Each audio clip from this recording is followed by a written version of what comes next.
When Udoka married Amoka, he knew she came with a story and a daughter. Little Nena was just 5 when she clung shyly to her mother's wrapper at their small wedding in Oeri. Udoka was gentle with her, learning to braid her hair and carry her on his back, though it never quite felt natural. He told him self-love would grow, and for a time, it did. A year into their marriage, Amoka gave birth to another girl. They named her Adaise, Princess of the King. Where Nena had been quiet and unsure, Adaise was sunshine wrapped in skin, loud, playful, affectionate. Udoka glowed whenever she ran into his arms. He called her my star, bought her dolls, and carried her everywhere on his shoulders. Nena noticed. Of course she did. She learned to fade into the background, to stop asking for bedtime stories when Adaise was already snuggled in their father's arms. She waited her turn, and when it didn't come, she learned not to wait. Amoka saw it too, and her heart tilted heavily toward her firstborn.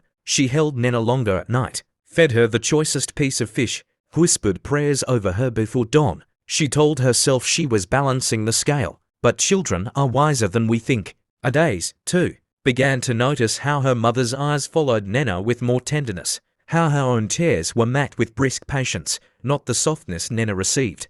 The house was warm, meals were shared, laughter sometimes echoed in the small courtyard, but beneath it, a silent rivalry grew, planted not by the children, but watered by the unequal love of their parents.